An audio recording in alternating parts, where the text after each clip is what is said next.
디즈니? 애플까지? 미쳤다. 안녕하세요, 세롱입니다. OTT와 같은 미디어 플랫폼에서 콘텐츠는 마치 실과 바늘과 같은 뗄래야 뗄 수 없는 관계입니다. 넷플릭스 오리지널 콘텐츠 오징어 게임의 역대급 글로벌 흥행이 이를 잘 보여준 사례라고 할 수 있습니다. 10월 말 기준으로 전 세계 1억 4,200만 가구가 오징어 게임을 시청했고 넷플릭스 프로그램 역대 시청 순위에서 압도적 1위를 기록했습니다. 제작비 2,140만 달러로 약 9억 달러 이상의 수익을 올렸다고 전망한 리포트가 있을 정도이니 엄청난 효과를 낸 것입니다. 물론 제주는 국내 제작사가 넘고 돈은 넷플릭스가 벌고 있다는 우려도 나오고 있지만 그동안 넷플릭스가 꾸준히 한국 콘텐츠에 투자해 준비했기 때문에 이와 같은 결과가 나온 것이죠. 현실적으로 글로벌 OTT와 같은 플랫폼의 콘텐츠 유통을 의존할 수밖에 없는 상황입니다. 삼성전자 무선사업부 출신인 BPD님께서는 이는 미래를 내다보고 우직하게 생태계 구축을 하지 못하고 단기적인 이익 창출에 매몰되어 있는 한국의 기업 문화가 결정적인 영향을 줬을 것이라고 생각을 밝히셨습니다. SKT, KT, LG, 이통 3사는 미국계 글로벌 OTT 사업자들의 국내 대리점 역할을 하게 되어 가입자 지키기와 실적 관리에 혈안이 되어 있는 것만 봐도 결국 근시안적인 사고방식을 잘 보여주는 방증이 아닐까 싶습니다.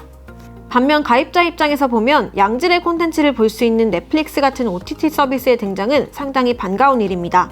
특히 MZ세대 입장에서는 한류라고 불리는 한국 콘텐츠가 글로벌 시장에서 밈으로 등장할 정도로 큰 인기를 끄는 것에 대해 재미와 자부심을 모두 느낄 수밖에 없습니다.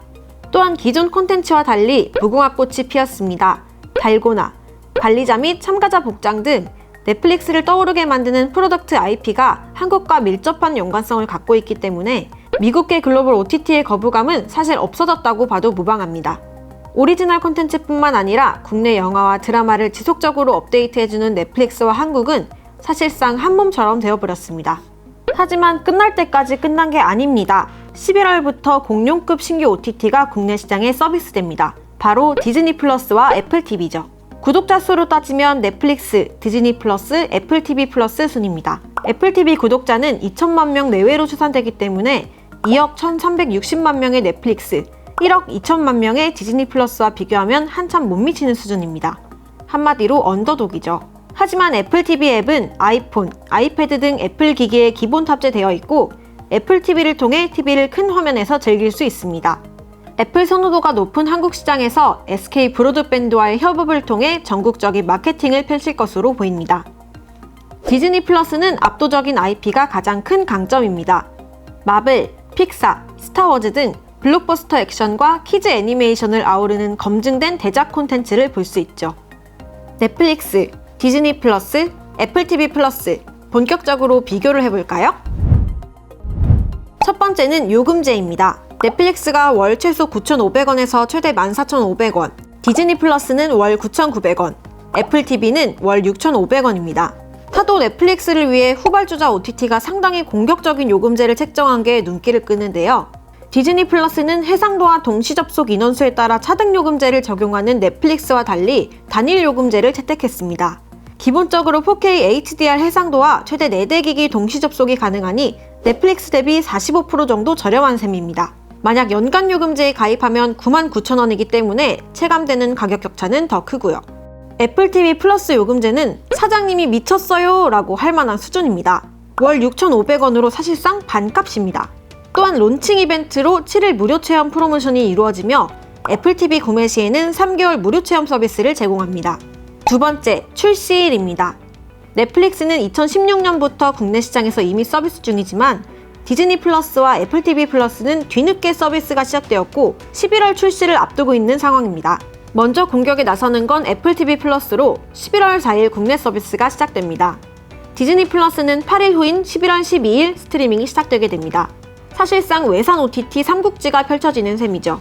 BPD님의 생각으로는 가장 가입자 수가 많은 넷플릭스는 위나라, 대체 불가의 IP를 자랑하는 디즈니 플러스는 총나라, 폐쇄적이지만 생태계를 갖춘 애플 TV는 오나라 정도로 비교할 수 있을 것 같다고 하셨습니다.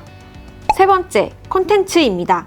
이미 오래전에 OTT 시장의 선점과 오리지널 콘텐츠 제작에 나선 넷플릭스가 단순히 양으로 보면 가장 앞서 있는 상태입니다. 하지만 IP만 보면 디즈니 플러스가 넘사벽 수준입니다. 예전에는 넷플릭스에서 마블을 볼 수 있었지만 지금은 갱신되지 않으면서 유일한 선택지가 되었습니다. 게다가 단순히 영화 배포 수준에 그치지 않고 오리지널 시리즈까지 영역을 확대하고 있는데 대표적인 게 바로 로키와 완다비전이죠. 특히 한국은 마블에 대한 충성도가 높기 때문에 상당히 큰 유인 요소가 될 것으로 보입니다. 다만 오징어 게임과 같은 한국 오리지널 콘텐츠 제작 및 배포가 얼마나 지속적으로 이루어질지에 대한 불확실성을 해소해야 하는 게 숙제입니다. 마지막으로 애플 TV 플러스는 앞서 살펴본 두 OTT에 비해 콘텐츠의 질과 양이 확실히 떨어집니다. 아무리 기기가 좋아도 볼만한 콘텐츠가 제공되지 못한다면 가입자 유치가 쉽지 않다는 것을 여실히 보여주고 있죠. 눈에 띄는 점은 한국 시장 런칭과 함께 한국 오리지널 콘텐츠 닥터브레인을 공개한다는 점입니다. 김지훈 감독과 이성균 배우의 조합의 작품이 오징어 게임에 버금가는 흥행이 된다면 반전의 기회가 될 수 있겠지만 확실한 대표 IP가 없는 상황에서 넷플릭스, 디즈니 플러스에 밀릴 수밖에 없을 것으로 보입니다.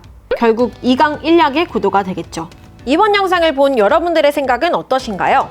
잘 보셨다면 좋아요, 구독, 알림 설정까지 부탁드립니다. 영상 제작에 큰 도움이 되니 잊지 말고 눌러주시는 센스! 테크 요정 뷰티크 비하인드 씬 다음 영상도 많은 기대 부탁드립니다. 여러분 안녕히 가세요.